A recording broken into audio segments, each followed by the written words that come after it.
Okay, let's unpack this. Think about moments in history when society seemed right on the brink, perhaps even felt like they were descending into chaos. Or maybe, just maybe, you feel a little bit like that now.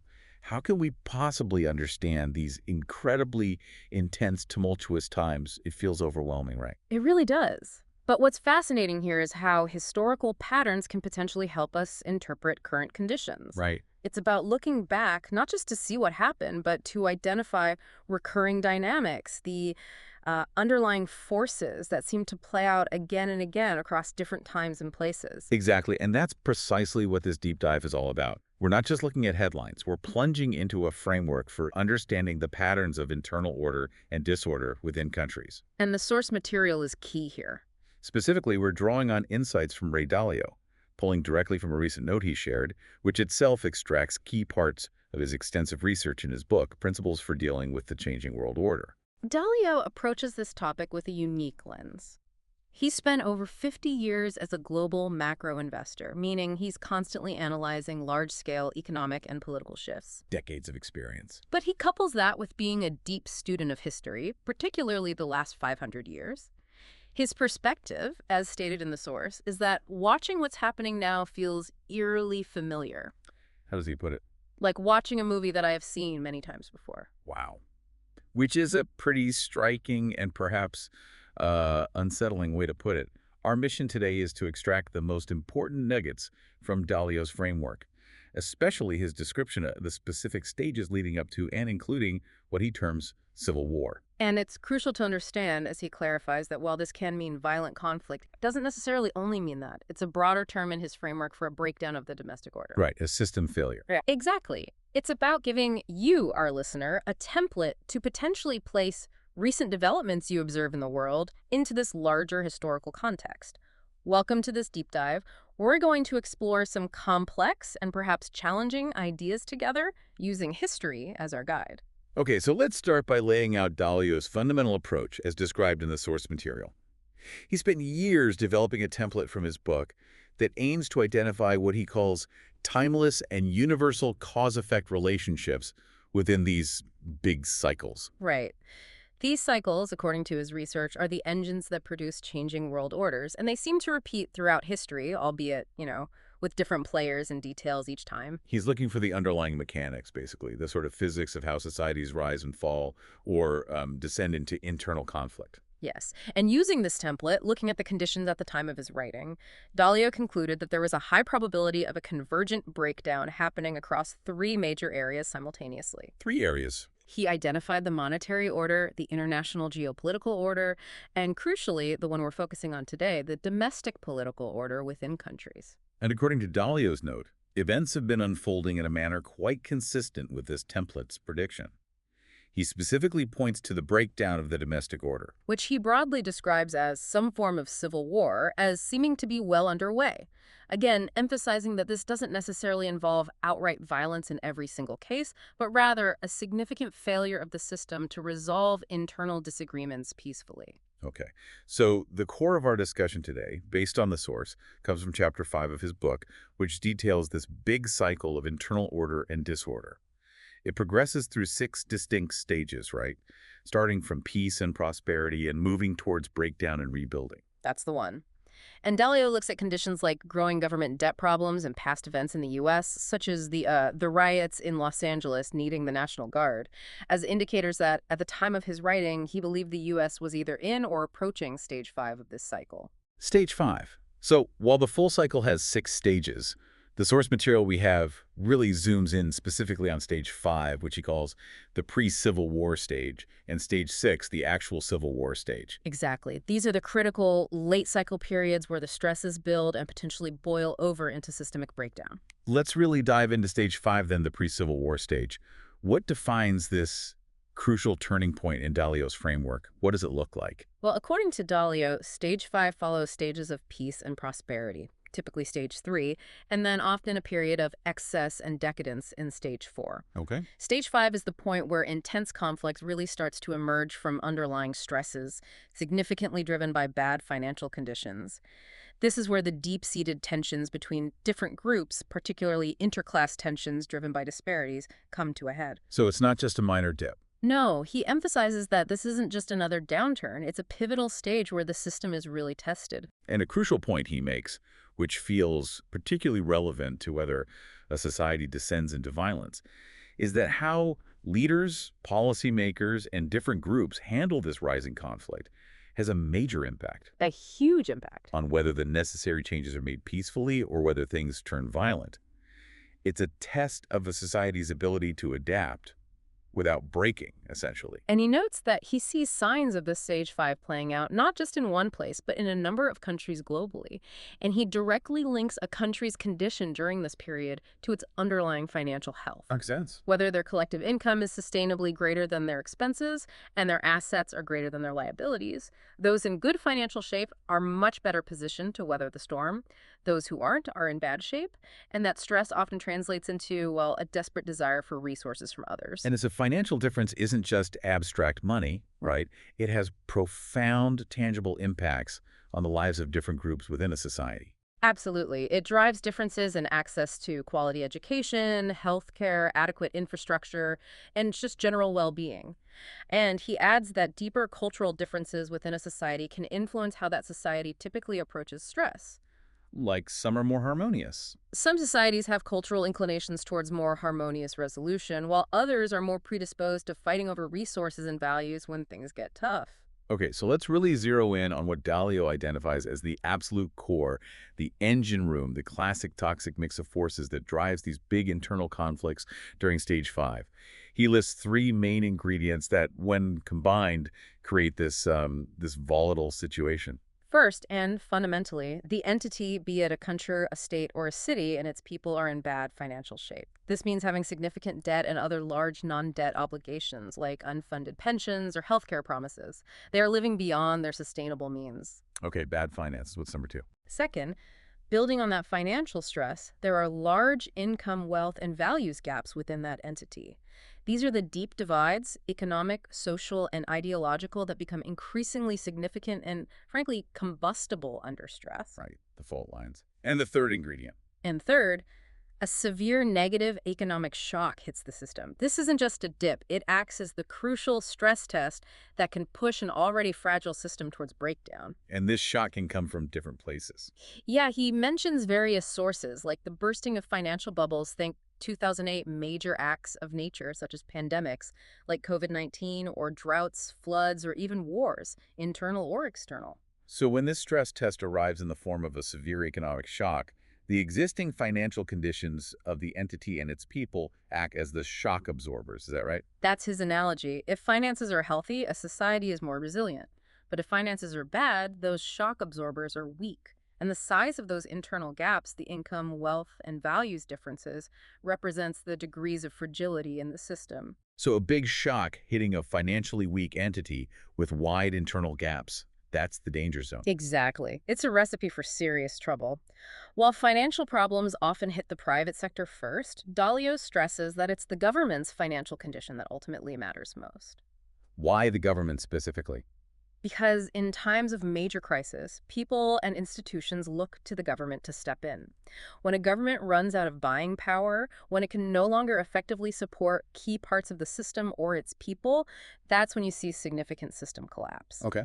But before total collapse, you see intense fighting for both the dwindling money and the political power needed to control its distribution. And from his extensive study of over 50 civil wars and revolutions throughout history, Dalio highlights what he found to be the single most reliable leading indicator of this kind of severe internal conflict. What is it? Bankrupt government finances combined with big wealth gaps. That combination sounds particularly potent and dangerous. Why, according to his framework, is that specific mix the most reliable predictor? Because when the government itself lacks financial power, it becomes fundamentally unable to fulfill its most critical functions in a crisis. It can't effectively step in to save those private sector entities that are necessary to keep the system running. Like the banks in 2008. Exactly, like what many governments, led by the U.S., attempted to do then. It can't buy what it needs to keep infrastructure or essential services running smoothly. It can't pay people to do necessary jobs or provide adequate social safety nets. In essence, he says it's out of power, at least financially. Okay, it loses its leverage, its ability to intervene. Precisely. And when it's financially out of power but is the entity people look to for solutions, the fight for control over its limited resources and decision-making becomes incredibly intense. So a classic marker of being deep in stage 5 and a leading indicator of this loss of government financial power that can trigger stage 6 is when the government is running large deficits, constantly creating new debt. And crucially, And, critically, that debt isn't being bought by enough traditional buyers other than the government's own central bank. This indicates the market's waning confidence in the government's ability to manage its finances sustainably. yeah. And when a government is essentially broke, meaning it has a big persistent deficit, large debts, and the traditional credit markets are hesitant or demanding high costs, it faces a starkly limited set of options, right? Very limited. Hmm. It can either implement significant, painful tax increases and drastic spending cuts to balance the books. He describes this as a very painful path for the population. Austerity. Right. Or if it has the unique ability to print its own money and issue debt in that currency. Like the U.S. Federal Reserve, It can simply print a lot of it and buy its own debt. Quantitative easing, for instance. which, Dalio notes, governments capable of doing so almost always choose because it's the less immediately painful path politically. It avoids the immediate public outcry of massive austerity. But it's not a free lunch. Definitely not. He explains, this path comes with significant costs. It leads investors, both domestic and international, to lose confidence and flee that money and debt because its real value is being depreciated by the increased supply. This devaluation erodes purchasing power for everyone holding that currency or debt. And here's a critical distinction in Dalio's analysis. For governments or entities within a larger system that cannot print or own money, think states or cities within a federal country, or countries that don't issue a global reserve currency like the US dollar, they have to resort primarily to those painful tax increases and spending cuts when they face financial distress. So what happens then, according to his historical studies, if a state is broke and has big gaps? According to Dalio, this forces those with money, those who are mobile, to leave the area. They seek places with lower taxes, better services for their tax money, and more stable financial conditions. The hollowing out. This is what he calls the hollowing out process, where the tax base and skilled labor leave. If these entities also have large wealth gaps, meaning a significant portion of the population relies heavily on government services or redistribution, Dalio's history study shows this combination. The financial distress, austerity, fleeing tax base, large gaps. Typically leads to some form of civil war or revolution within that local or regional entity. Okay, so applying this specifically to the U.S. situation, at the time Dalio was writing this note, he saw this late-cycle debt dynamic playing out both at the federal level and at many state and city levels. With the key difference being the federal government's ability to print money, which states and cities lack. Exactly. He noted that the federal government and many state and city governments within the U.S. face large deficits, large debts, and large wealth gaps. And critically, the Federal Reserve, the central bank, does have the power to print money and was actively using it. Which, he points out, the Fed was doing a lot of, buying significant amounts of government debt, quantitative easing, to effectively finance federal spending that was significantly larger than the federal government's tax intake. This action, according to Dalio's framework, has a dual effect. The immediate intended benefit is that it helps the federal government continue to function, avoid immediate default, and finance spending programs designed to aid the economy and those within it. But the significant cost, he argues, falls on those holding dollars and dollar-denominated debt both within the U.S. and globally. Their real purchasing power is diminished due to the increased supply of money relative to the value of goods and services. It's a form of hidden wealth transfer, essentially. He also points out that the places most likely to experience the greatest internal conflicts, the most intense manifestations of this stage 5 stress, are the places with the largest wealth gaps, the largest debts relative to income, and the worst declines in incomes. And interestingly, he notes a phenomenon within the U.S. where many states and cities with the highest per capita income and wealth levels also tend to be among the most indebted and have the largest wealth gaps simultaneously. Really? Like where? He specifically names cities like San Francisco, Chicago, and New York City, and states such as Connecticut, Illinois, Massachusetts, New York, and New Jersey as examples he observed at the time of his writing. This isn't universally true for all rich areas, but the co-occurrence in some places with large debts is a notable point he makes. Facing these acute financial conditions, large deficits, high debt, and the need for more revenue or less spending, Dalio says societies inevitably face a harsh choice. Expenditures must be cut significantly, or a lot more money must be raised, primarily through taxes. Which immediately brings up the crucial and often explosive political question: who will pay to fix them, the haves or the have-nots? And obviously, he notes, the vast majority of the burden can't be placed on the have-nots, who are already struggling.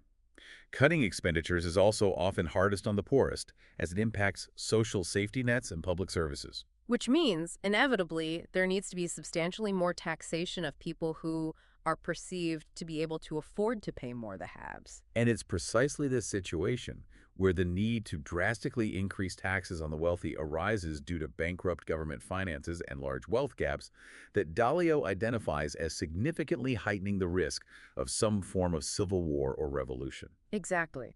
When the haves realize they are facing substantial new taxes or wealth grabs to pay for debt service, unfunded obligations, and to reduce deficits, Dalio says they typically start to leave, physically move to different jurisdictions, or move their financial assets, accelerating that hollowing out process we mentioned. He explicitly connects this dynamic to observable movements currently happening between states in the U.S.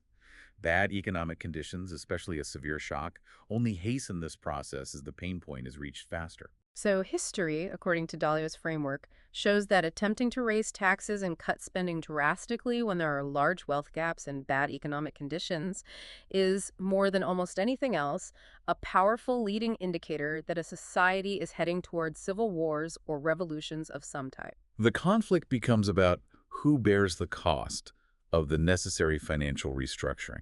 And he reiterates, based on his broader definition, that this doesn't have to mean violent conflict in every single instance, though his history study shows it very frequently does, especially when other factors he lists intensify.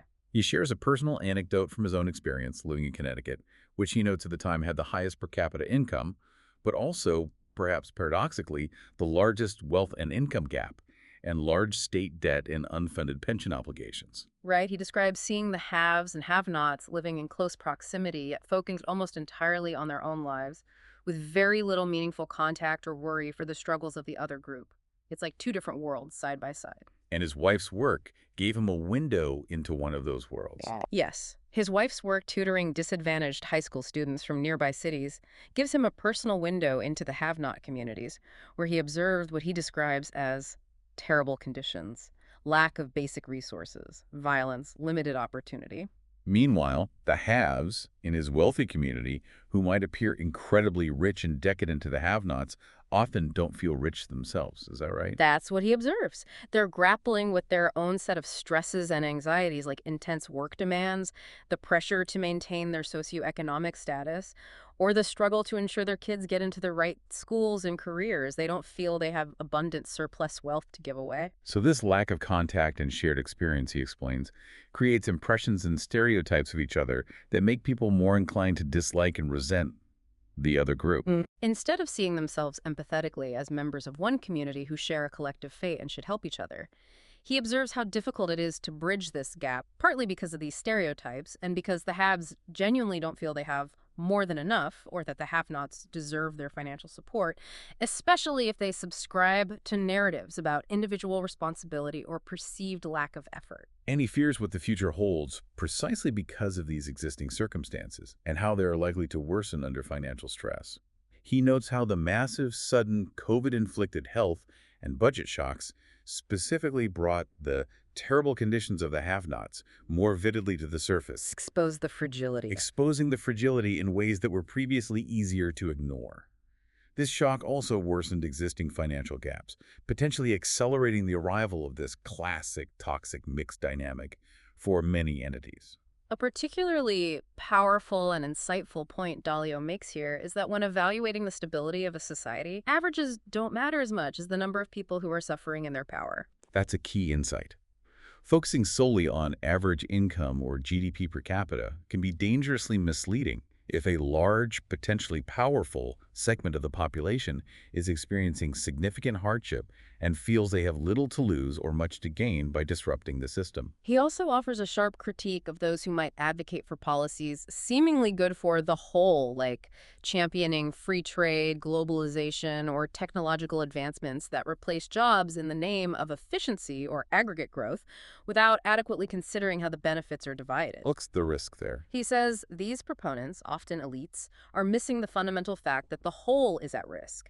If the distribution of those benefits leaves a significant portion of the population behind or worse off, fueling resentment and division. So according to Dalio's historical analysis, for society to have sustainable peace and prosperity over the long term, it must have productivity gains that benefit most people, ensuring a broad improvement in living standards. Right.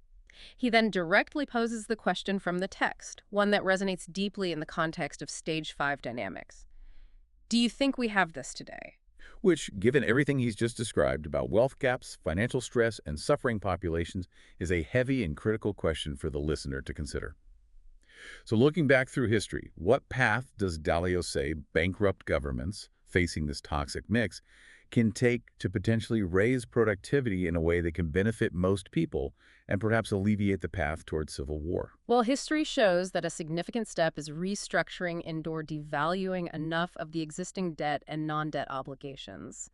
This is a classic, albeit often controversial and painful, move in stages 5 and 6. Reducing the burden. Reducing these crushing debt burdens, whether through default, devaluation, or negotiation, frees up resources and allows for a rebuilding process to begin. It's a reset button, but one that causes immediate pain to those holding the devalued assets or seeing promises broken. But there's an essential ingredient for this debt restructuring to actually lead to better outcomes and not just be a temporary fix followed by further decline, right? It's not just about getting rid of the debt. It's about what you do next. Correct. The debt and money that are created or restructured must be used productively. Specifically, they must be invested in ways that produce productivity gains and favorable returns on investment for the society as a whole, rather than just being consumed, squandered, or given away without yielding those sustainable gains. So if the money is just given away, If money is just given away or spent on unproductive things without boosting the real capacity of the economy and the income of its people, he says it will be devalued to the point where neither the government nor anyone else will have much effective buying power left. The debt relief is wasted. so the good policies history points to, according to Dalio, are lending and spending on investment items that yield broad-based productivity and income gains, meaning the benefits are widespread among the population, not just concentrated at the top. And where the returns from these investments exceed the borrowing costs. This is the sustainable path through which living standards rise and debts can actually be paid off over time from a growing, more productive economy. He also revisits the role of the central bank printing money in this context. He says it's perfectly fine and historically necessary for the central bank to act as the lender of last resort and inject liquidity. If the money is directed and invested in ways that have a return large enough to service the debt created.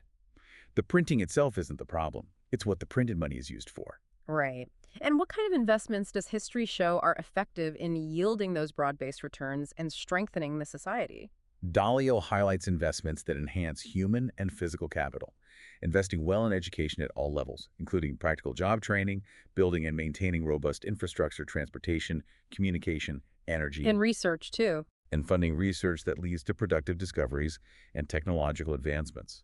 He gives historical examples like the investments in education and infrastructure by the Tango Umayyad Caliphate and the Mughal Empire in India during their rises, Japan's massive state-led investments in education and industry during the Meiji Restoration, and China's recent emphasis on educational development programs. He emphasizes that improvements in education and infrastructure, even if debt-financed, were essential ingredients behind the rises of almost all great empires and economies, and declines in the quality or breadth of these investments were often linked to their declines. So effectively done, using debt and money creation for these kinds of broad-based, productive investments can actually counteract that classic toxic mix dynamic we discussed. It's about using resources not just to service debt or perpetuate consumption, but to build a more productive, more inclusive future for the many. It's a potential path out of the descent of Stage 5, but it requires wise leadership and societal cooperation. Exactly. But Dalio notes that the classic toxic mix of bad finances, large gaps, and a severe shock is rarely the only problem. It's usually accompanied by other significant problems that intensify as a society moves deeper into stage 5. Ah, the intensifiers. He lists several of these conditions, and his research indicates that the more of these intensifiers that are present, the higher the probability of a severe internal conflict like civil war or revolution occurring. They are like accelerants on the fire of the toxic mix. Okay, let's look at these intensifiers, these additional factors pushing societies towards breakdown. First, he points to decadence. Dalio describes this as a profound psychological and economic shift. Earlier in a society cycle, wealth and effort are often focused on productive endeavors, building the future, saving, investing. Makes sense. But later in the cycle, as wealth accumulates, especially among the haves, there's a shift towards spending more time and money on indulgent things. Expensive homes, luxury goods like art, jewelry, designer clothes, lavish experiences. Conspicuous consumption. It starts somewhat fashionably in stage 4, but becomes increasingly grotesque and conspicuous by stage 5, especially against the backdrop of suffering among the have-nots. And this indulgent spending is often debt-financed, particularly on assets like real estate bubbles, which, of course, worsens the underlying financial conditions of the haves themselves. Making them perhaps feel less wealthy than they appear and less willing to be taxed. What's the psychological and social impact of this visible decadence during a time of general financial stress and widening gaps? Well, Dalio observes that the haves often feel they've worked hard, earned their wealth, and are simply enjoying the fruits of their labor. They might feel entitled to spend as they like. But the view from the other side. But the have-nots, who are suffering and struggling with basic needs, view this visible, often ostentatious, spending as incredibly unfair, selfish, and even immoral given their own hardship. This disparity and perceived insensitivity significantly increases resentment and fuels the sense of injustice inherent in the large wealth gap.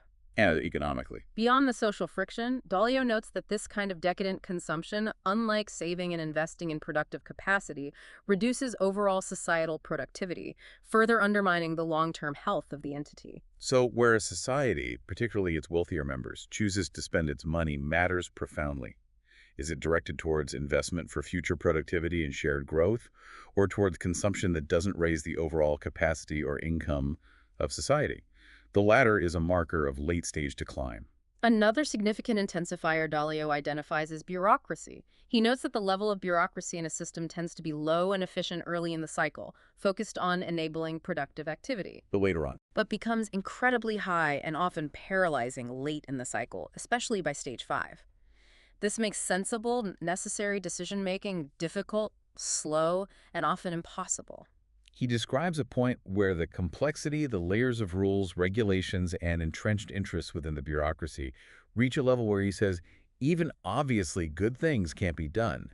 Progress is stifled by process. And he argues that at this stage, the bureaucracy itself becomes an impediment that ultimately necessitates revolutionary changes to cut through the paralysis. In a legal and contract-based system, which has many benefits in terms of stability and predictability, this bureaucratic paralysis can become a particularly acute problem because the law itself, The established rules. the complex web of established procedures and rights, can stand in the way of doing what seems obviously necessary, good, and productive for the overall health of the society.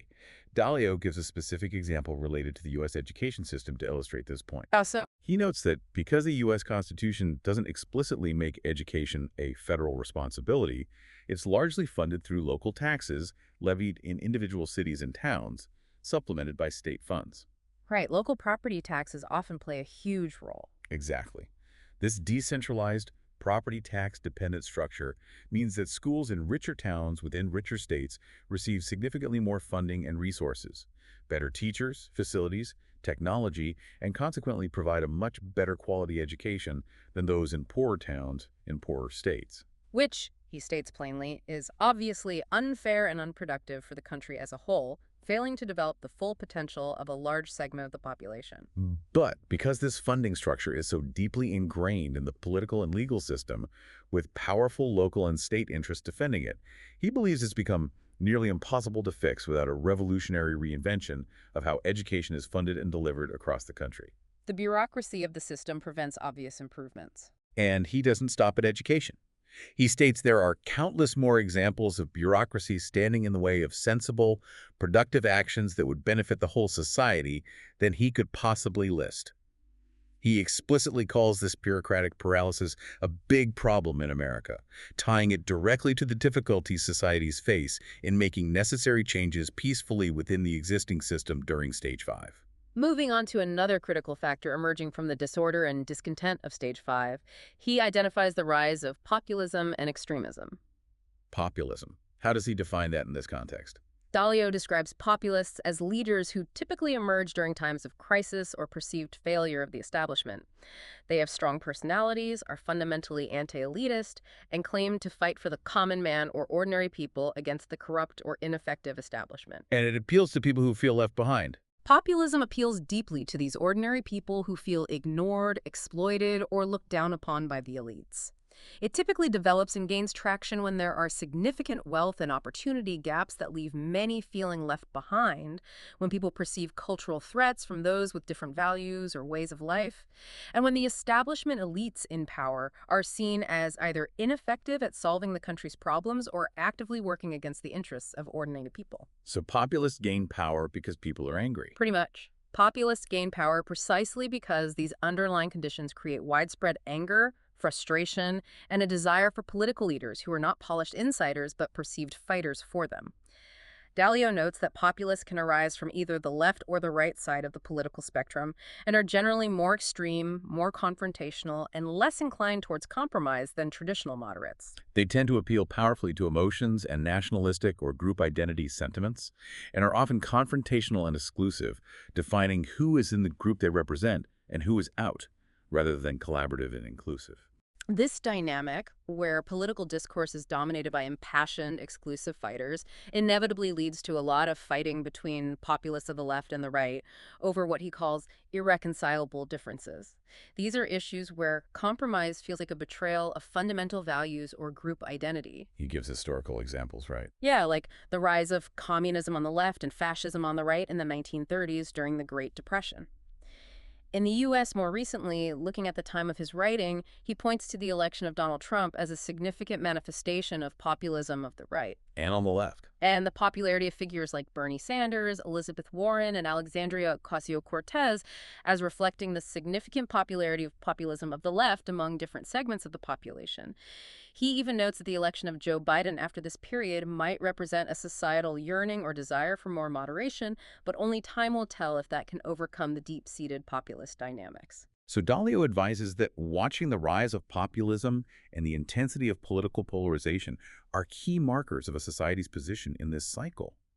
The more pervasive and extreme they exist, the further along a nation is in Stage 5 and the closer it is to some form of civil war and revolution. And he starkly notes that in Stage 5, traditional moderates often become marginalized and become a minority in political life, and in Stage 6, they tend to cease to exist altogether as everyone is forced to pick an extreme side. This brings us directly into the intensification of class warfare, which becomes apparent and dangerous in Stage 5 and incredibly dangerous in Stage 6. Dalio observes that during times of increased hardship, financial stress, and political conflict, there's a growing, often encouraged tendency to view people stereotypically as members of broad, often caricatured, classes, seeing these classes as either inherent enemies or necessary allies in a zero-sum struggle. This us versus them mentality intensifies significantly in Stage 5 and becomes much more apparent in public discourse and political action. By Stage 6, it is genuinely dangerous because it fuels specific actions. Part of this dynamic, he explains, is a powerful, often politically motivated drive to demonize or scapegoat those in other classes or groups.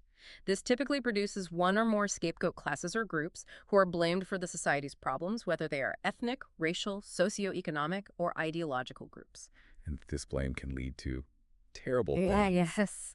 This blame is often accompanied by a push, which intensifies dramatically in Stage 6, to exclude, dispossess, imprison, or even physically destroy them. He provides classic, horrific historical examples of this scapegoating phenomenon: the Nazis' systematic persecution and attempted extermination of Jews, the targeting of Chinese minorities in non-Chinese countries during times of economic or social stress, the historical demonization of Catholics in the UK during periods of intense religious and political conflict, and the common demonization of rich capitalists, especially those seen as callously profiting at the expense of the poor during hard times. He flags the public demonizing and scapegoating of specific groups as a classic and chilling symptom to watch for as a society descends through Stage 5. Another critical problem intensifying significantly in stage 5, and one that poisons the ability to resolve conflict, is the loss of truth in the public domain. Dalio argues that in this stage, knowing what is factually true becomes increasingly difficult for the average person due to pervasive distortions in the media and politically motivated propaganda. This is fueled by the intense polarization, heightened emotions, and the primary motivation of political actors to win, not to inform. How does this loss of truth play out in stage 5, according to his analysis of history? What does it look like? He says that those who are fighting intensely for their causes, the populists and their allies, typically work closely with segments of the media and other platforms to manipulate people's emotions, build support for their side, and, critically, destroy their opposition's credibility and public standing.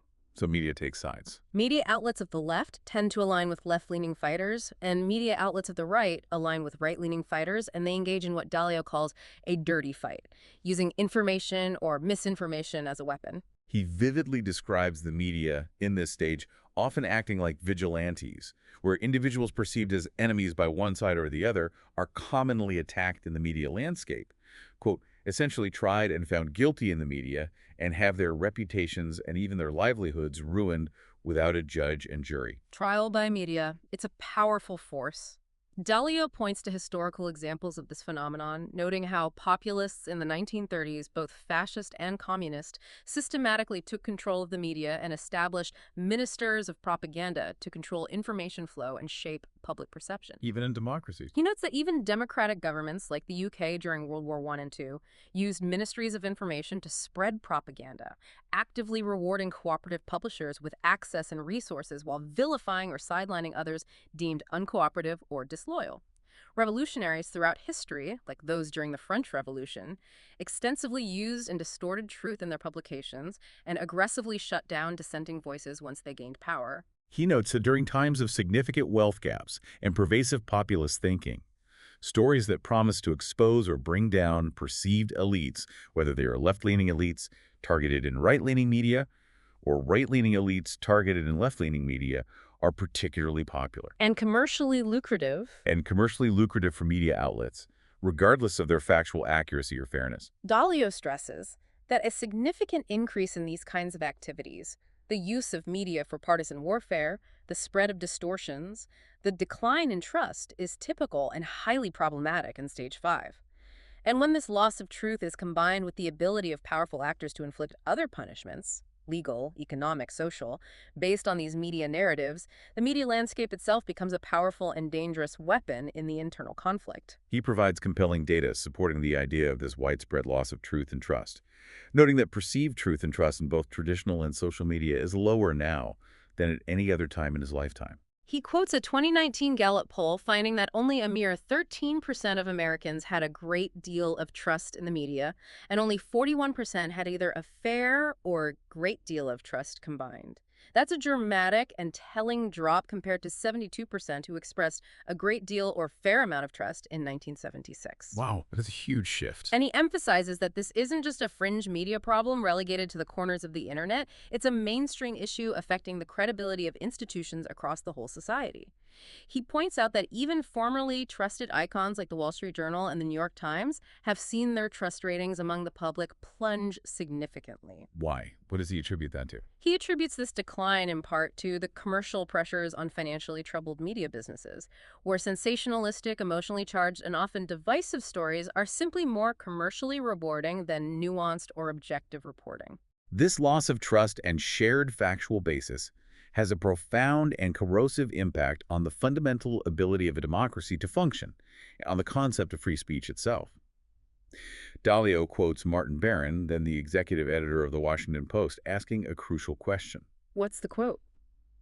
If you have a society where people can't agree on the basic facts, how do you have a functioning democracy?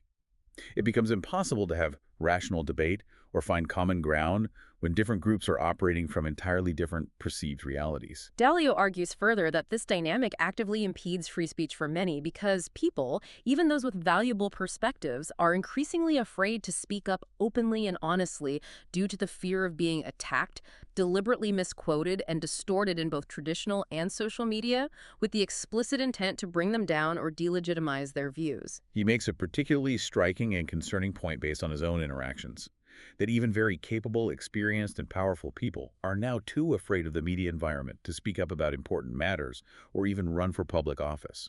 That's worrying. He says that since most high-profile individuals or candidates who express views outside narrow partisan lines tend to get torn down and attacked, almost everyone he talks to in positions of influence or potential leadership agrees that it's incredibly dangerous to be a vocal person fighting for truth and justice, especially if you upset people who are inclined and able to use the media to fight viciously. He shares a poignant anecdote about having lunch with a general who had held a very high, sensitive political position and had just left government service. The general told Dalio he was most passionate about continuing to help his country and its people. And Dalio suggested running for office. And Dalio, seeing his capability, asked if he would consider running for elected office to serve in a new capacity. And the general's response speaks volumes about this stage 5 dynamic. It really does. The general explained that while he was willing to die for his country in military service as called upon, he simply could not bring himself to run for public office because of how political enemies and their allies in the media and social media would inevitably use distortions, lies, and manufactured controversies to attack and harm him and his family. Wow. Dalio states that this general, and almost everyone he knows who he believes are capable individuals who we should listen to on important issues, are afraid to speak openly and participate fully in public discourse due to the legitimate fear of being attacked and having those attacks amplified by sensationalistic and partisan media. Dalio acknowledges that many of his own friends tell him he's crazy for speaking so openly about controversial things through his writing and public appearances, because some people will inevitably try to take him down via these media tactics, though he personally won't let that dissuade him from sharing what he sees in history. This fear of media reprisal and public attack among capable individuals seems like a deeply serious problem for a society attempting to navigate intense conflict and needing wise leadership and open dialogue. It silences potentially valuable voices. It absolutely is, and it contributes directly to the next intensifier Dalio identifies. Rule following fades and raw fighting begins. He says that when the causes people are passionately behind their group's interests, with their ideology, their fight against the other side become more important to them than upholding and respecting the established system for making decisions and resolving disagreements peacefully, the system itself is in grave jeopardy. Rules and laws, the foundation of order, only work, he notes, when they are reasonably clear and consistently applied, and crucially, when most people within the society genuinely value the system itself, the process of orderly decision-making, more than simply winning any specific political battle. If either of these conditions isn't met, if the rules are unclear, applied unfairly, or people prioritize their win above the system's health, the legal and political system is in jeopardy of breaking down. And if competing parties in a conflict are unwilling to be reasonable, to compromise for the good of the whole society, to give up some things they want for the sake of maintaining the peace in the system. Which is increasingly the case in Stage 5 due to polarization and irreconcilable differences. He says there will inevitably be a form of civil war, not necessarily military conflict immediately, but a political and social struggle that tests the relative powers of the parties involved outside the traditional rule-bound system. In this stage, winning at all costs becomes the primary game, and playing dirty, using tactics outside the established rules, becomes the norm rather than the exception. Late in Stage 5, according to Dalio's observations, reason and appeals to common good are increasingly abandoned in favor of raw passion, emotion, and group loyalty.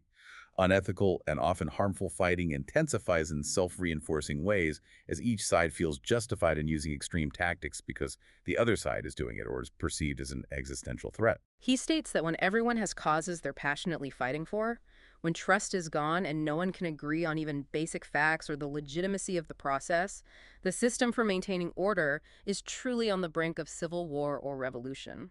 He describes two ways this breakdown of rule following and rise of raw fighting typically manifests and intensifies as Stage 5 progresses. Late in Stage 5, it becomes common for those in control of aspects of the state to use the legal and police systems not impartially, but as political weapons against their opponents. Using the system against itself, essentially. Things like selective prosecution, using regulatory bodies to target enemies, or deploying law enforcement in overtly partisan ways. And perhaps even more disturbingly, as the state's monopoly on force and impartial application of law erodes, private police systems start to form.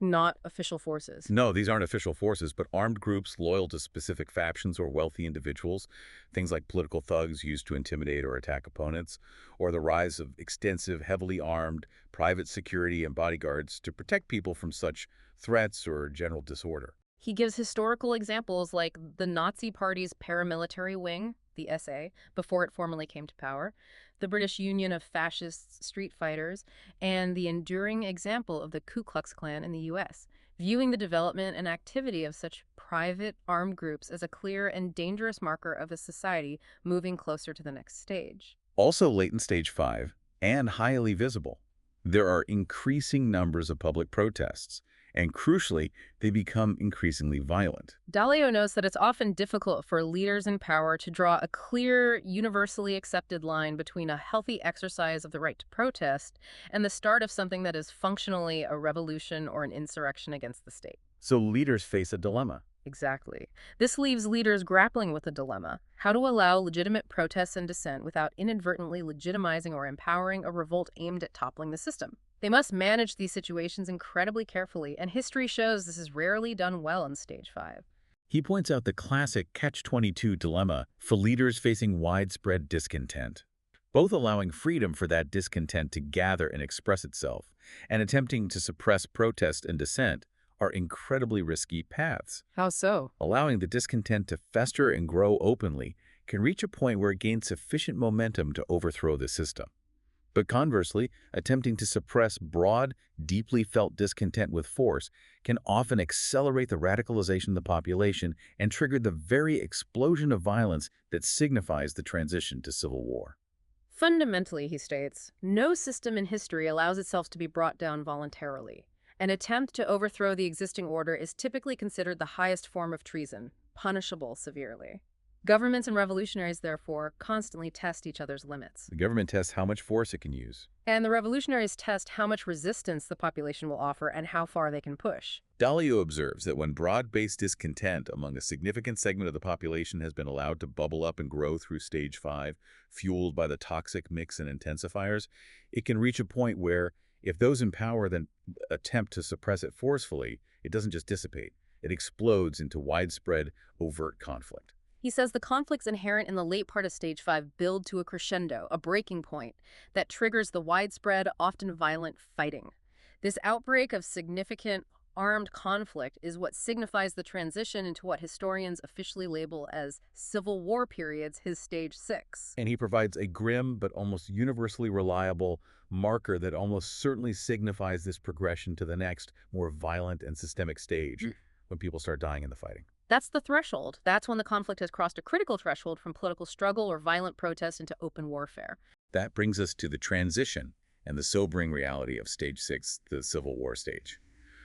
Before we fully dive into the brutality and system-breaking nature of Stage 6, Dalio offers a practical and somewhat stark principle based on this historical pattern aimed at individuals navigating these perilous times. What's the principle? When in doubt, get out. If you don't want to be in a civil war or a war, you should get out while the getting is good. He notes that this principle is typically most applicable and feasible in late Stage 5, before the situation fully deteriorates into Stage 6. History consistently shows that when things get truly bad and a society descends into open conflict, the doors for people to leave, especially those with resources, often close rapidly. And the same for money. The same is true for investments in money. Countries facing these conditions frequently introduce severe capital controls and other restrictions to prevent assets from fleeing the country. So, based on his framework, the line is fundamentally crossed from Stage 5 to Stage 6, not just with the first act of violence, but when the established system for resolving disagreements peacefully and maintaining order stops working altogether. Dalio describes it as the system being broken beyond repair, when political and social divisions have become so absolute that people resort to widespread violence with each other, and the established leadership loses effective control over large segments of the population or territory. He clarifies that this moment, breaking an old system and attempting to build a new one, is a much bigger, more traumatic and uncertain undertaking than making revolutionary changes within an existing system that remains functional. However, he adds a critical nuance. While immensely painful, breaking a system isn't necessarily a worse long-term path than continuing to try and operate within a deeply dysfunctional, paralyzed, and unjust one that is failing its people. It sounds like an incredibly difficult and consequential decision point for a society, though perhaps less a deliberate decision and more a chaotic collapse. It is. Deciding whether to attempt to renovate an old, broken system through reform or discard it entirely and replace it with something new, particularly when the path forward is unclear and what's being replaced is as fundamental as the domestic, political, and social order, is never easy or rational. Dalio notes these moments of system breakdown and attempted rebuilding are typically driven more by overwhelming emotional forces, fear, rage, desperation, ideological fervor, than by calm, intellectual consideration. For a society squarely in stage 5, like he believed the U.S. was at the time of writing, wrestling with these dynamics, the biggest, most uncertain question, according to Dalio, is precisely this: how much the system will bend before it breaks. Can the existing structures and norms flex enough to accommodate the demand for fundamental change, or are they too rigid and brittle? He reflects on democratic systems in this context, which, with their one-person, one-vote structure and mechanisms for peaceful elections and regime change, theoretically allow for more bending. The population can make significant leadership changes peacefully through the ballot box, and in theory, they only have themselves to blame if those changes don't improve things. This allows for what might be seen as revolutionary changes in power and policy to happen without resorting to violence. But he sees significant drawbacks to the democratic process, particularly in times of intense conflict and populism.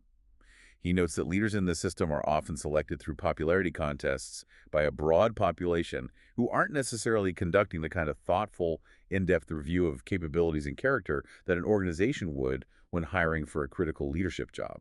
And history, he observes, shows that even established democracies can break down in times of intense internal conflict, especially when combined with the other stage 5 factors. Democracy requires a significant degree of consensus decision-making and compromise. Which is hard when people hate each other. Right. It means people with fundamentally opposing views need to be willing and able to work together effectively within the system to pass laws and govern.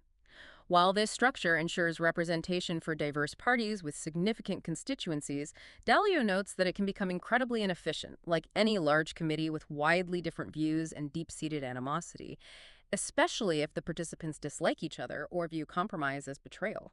And Dalio suggests that this potential for inefficient and antagonistic decision-making within a polarized democracy can lead to bad results, paralysis, failure to address pressing problems, exacerbation of grievances. These bad results, in turn, can fuel revolutions that are often led by populist autocrats.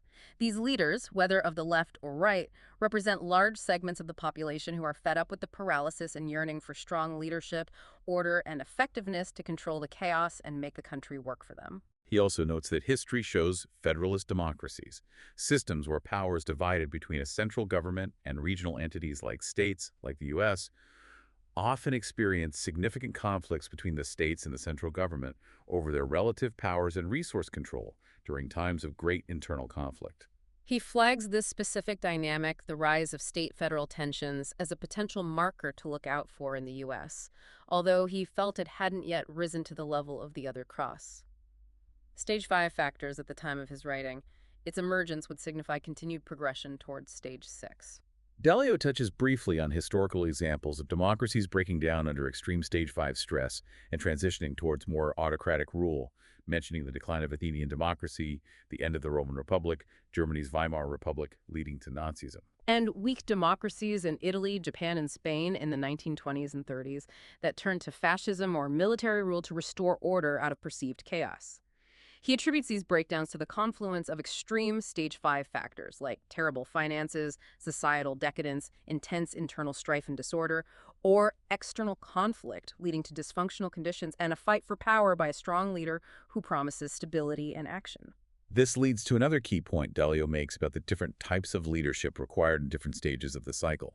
Dalio sees stage 5 as a critical juncture where one path could potentially lead to a managed de-escalation and reform, while the other leads towards civil war. The peaceful path is the ideal outcome, the one to hope for, but he says based on history, it's much, much more difficult to achieve when the stage 5 dynamics are already deeply entrenched. What kind of leader does Dalio suggest is needed for that difficult, peaceful path through stage 5 and beyond? He describes needing a specific type of leader, a strong peacemaker. This is a leader who possesses the strength and authority to command respect from different factions, but who actively works to bring the country back together, not through force, but by genuinely reaching out to the opposition, including them in finding solutions and reshaping the internal order. The system, the distribution of resources. In a way that most people across the divides perceive as fundamentally fair and productive, meaning it works well and benefits most people. He notes that history provides very few examples of such leaders successfully navigating this stage, and that we pray for them when societies face this juncture. And the other path, the one history suggests, is more common when the stage 5 dynamics are severe. The violent one requires a different, almost opposite kind of leader. Yes, that path needs a strong fighter. This is someone capable of rallying their side, leading them into and through what Dalio terms the hell of civil war revolution. This isn't necessarily a leader focused on reconciliation, but one focused on marshaling power, making tough decisions, and having the will to prevail through conflict. Dalio is quite direct, perhaps brutally so, about the seeming inevitability of civil wars throughout history, stating unequivocally that civil wars inevitably happen. He cautions strongly against the common human tendency to assume it won't happen here, which he says most people in most countries assume after they've enjoyed a long period without such conflict. Instead, he advises being acutely wary, studying the markers, and actively looking for the indicators he's described to gauge how close one's own society might be to such a breakdown. He notes that in stage 6, based on his study, we are looking at civil wars and revolutions that were almost always violent and resulted in the fundamental breaking and replacement of the existing internal political and social system. He mentions studying 29 significant ones for his book. Categorizing them by outcome. Right, categorizing them by whether they produced big system changes, leading to a new internal order that lasted a significant period, or not, where the system survived, albeit after conflict. He uses the U.S. Civil War as an example of a bloody conflict that was contained within the fundamental system and did not overturn the basic constitutional or socioeconomic order of the country, placing it in the second group. Meanwhile, revolutions that completely toppled and replaced the existing order, installing a fundamentally new system, are in the top group. He acknowledges these categories are somewhat imprecise at the edges, but help in seeing the recurring patterns of systemic change. As a classic example of a civil war fundamentally breaking the existing system and requiring a new one to be built from scratch, he points to the Russian Revolution and subsequent Civil War of 1917. That shattered the Tsarist order. Exactly. This conflict shattered the Tsarist order and established the communist internal order, which itself eventually hit its own stage 5 in the late 1980s. Its attempted reforms failed, leading to the collapse of the Soviet Union's order in 1991 and the building of a new post-Soviet order fitting the classic stage 12 pattern he describes elsewhere in his book. The communist order that emerged from the 1917 Civil War lasted 74 years before completing its own big cycle. Another historical example he gives of a system-breaking revolution is Japan's Meiji Restoration, which was a 3-year revolution from 1866 to 1869. This conflict occurred because Japan, having been deliberately closed off from the world, failed to modernize and advance until external forces, specifically the U.S., effectively forced them to open up, revealing their relative backwardness and fueling internal pressure for change. A revolutionary group drawing on discontent with the existing feudal system fought and defeated the existing rulers, overturning the old internal order based on a rigid 4-class system. So they replaced the old ultra-conservative order. Yes, it was replaced by revolutionaries who were relatively progressive and reinstated a modernizing emperor as a figurehead for building a new modern state. Early in this new Meiji period, even after the system change, he notes there were disputes, strikes, and riots triggered by those classic stage 5 factors. Persistent wealth gaps and difficult economic conditions as the old system was dismantled and a new one built. But the new leadership implemented significant system-wide reforms aimed at modernization. Yes, they fundamentally changed the social and economic order. They provided universal elementary education for both boys and girls, dismantling the old class-based access. They adopted capitalism and actively opened the country to the outside world, aggressively embracing new technologies and ideas from the West. And these steps, according to Dalio, fundamentally changed Japan's trajectory and led them to become incredibly competitive and rapidly gain wealth and power on the world stage. He notes that Japan's Meiji Order, the system that emerged from that revolution, lasted 76 years, from 1869 to 1945, moving through the classic big cycle stages. Success, wealth, leading eventually to decadence, overextension abroad, military expansion, fragmentation at home, political division, depression, economic hardship, expensive wars, and eventually culminating in its demise, and yet another system change after defeat in World War II. Dalio is clear from these examples in his broader study. Civil wars and revolutions inevitably take place to radically change the internal order when that order becomes sufficiently dysfunctional or unjust for a large segment of the population. And these changes, he explains, are not minor adjustments. They involve total restructurings of wealth and political power, including often complete restructurings of debt through default or devaluation, changes in who owns financial assets, and fundamental changes in how political decisions are made and by whom. They happen because, at a certain point, big necessary changes simply cannot be made within the constraints and vested interests of the existing system. And why can't the necessary changes happen within the system? Because almost all systems, he says, based on history, benefit some classes or groups of people significantly at the expense of others. Eventually, this disparity and the suffering it causes become intolerable to those disadvantaged or excluded. This imbalance, particularly when exacerbated by bad economic conditions, leads to an unavoidable fight over the future path and who benefits. When wealth and values gaps are wide and bad economic conditions mean the system isn't working for a large percentage of people, those who are suffering fight to change it. They fight to gain wealth and power from those who currently benefit most from the existing system. And naturally, revolutionaries, those who want to radically change or overthrow the existing system, are fundamentally willing to break the very laws and norms that those empowered demand they follow to maintain that system. These revolutionary changes, he states, typically happen violently through civil wars that topple the existing system because the forces defending the old order resist the challenge with force, and the revolutionaries respond in kind. Dalio describes the periods of civil war, stage 6 itself, as incredibly brutal. He notes that while they might start as somewhat forceful, and perhaps even contain elements of orderly struggle for power or territory, the levels of brutality accelerate unexpectedly and dramatically as the fighting intensifies, emotions run higher, and opposing sides resort to doing anything necessary to win, discarding previous norms of conduct. The level of cruelty, violence, and disregard for human life that occurs in Stage 6 civil wars, he states, would have been considered implausible or unthinkable to most people living through the relatively more ordered times of Stage 5.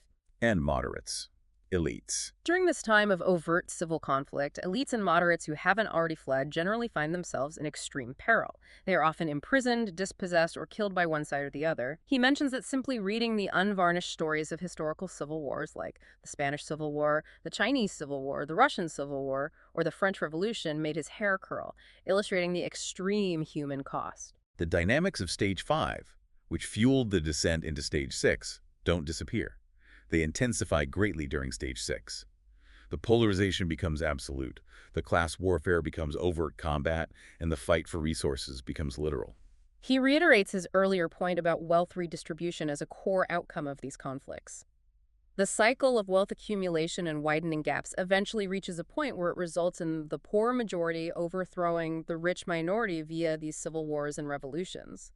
He says this fundamental pattern of wealth and power reversal has happened more times than one can imagine throughout history when the disparities become too extreme. While most archetypical system shifts that emerge from civil war are from a system favoring the rich, often right-leaning, towards a system favoring the poor, often left-leaning, he notes there are fewer but significant examples of shifts from left-leaning, often dysfunctional or anarchic systems, to right-leaning ones. When does that happen? These happen when existing orders descend into chaos, paralysis, or widespread suffering, and a large percentage of the population yearns for strong leadership, discipline, and a return to productivity and order, even if it means sacrificing some freedoms or equality goals. He lists examples of such left-to-right shifts that emerge from internal conflict or near collapse. Germany, Spain, Japan, and Italy in the 1930s during the interwar chaos, the fall of the Soviet Union and its transition to a more market-oriented, though still often autocratic, system. Also Argentina. What Fans. happened? The 1976 coup in Argentina overthrowing a chaotic left-leaning government, and the coup leading to the Second French Empire under Napoleon III in 1851 after a period of revolutionary instability. He says these shifts succeeded or failed in establishing a lasting new order for the same fundamental reason as right-to-left shifts.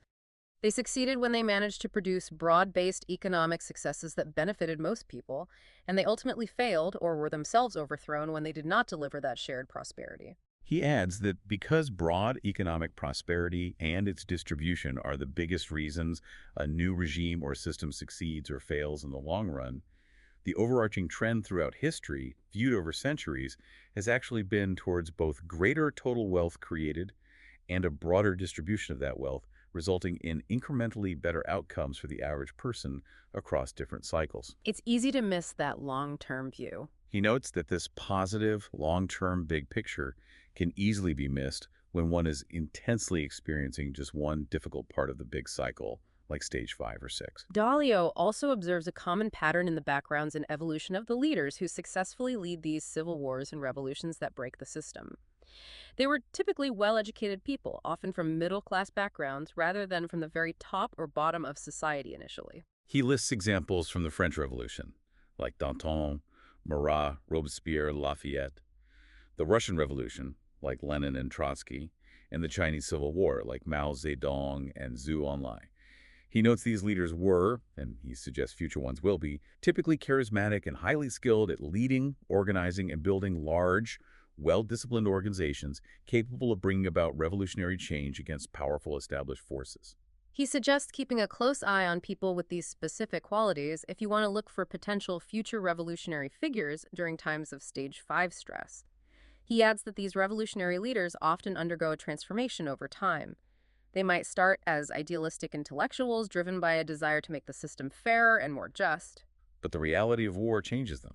But the brutal realities of fighting a civil war often force them to evolve into ruthless, pragmatic, and sometimes incredibly brutal revolutionaries focused solely on winning the fight at all costs, even if it means sacrificing their initial ideals. While wealth gaps during difficult times were typically the biggest, most fundamental source of conflict-fueling revolutions, Dalio says history shows there were almost always other significant reasons for discontent and conflict, cultural, religious, regional, ideological, that added up and contributed to significant opposition to the existing order. Typically, revolutionary forces with different grievances and goals managed to unite during the actual fight to make revolutionary changes, focusing their combined energy on overthrowing the common enemy, the old regime.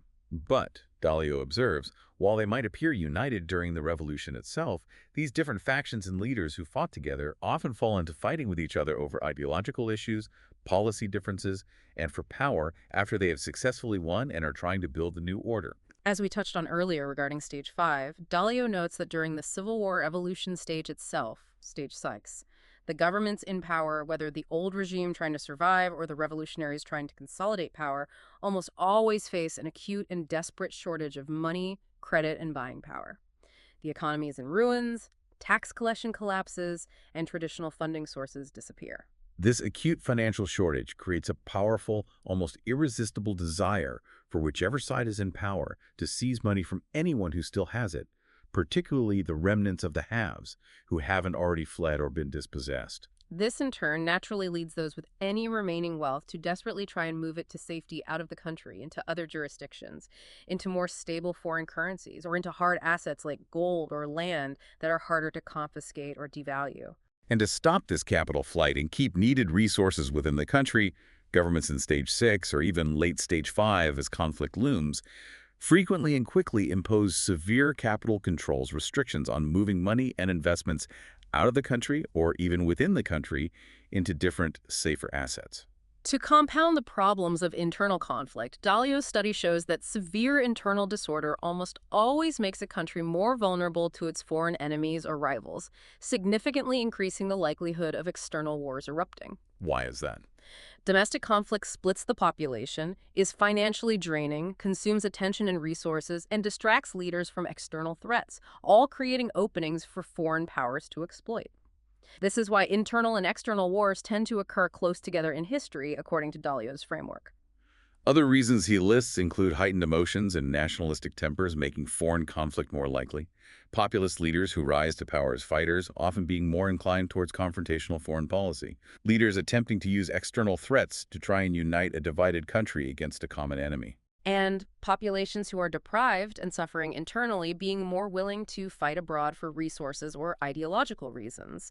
And he states that almost all civil wars in history have involved some foreign powers participating in some way, whether overtly with troops or covertly with funding, arms, or political support, because these foreign powers see an opportunity to influence the outcome of the internal conflict in their own strategic favor.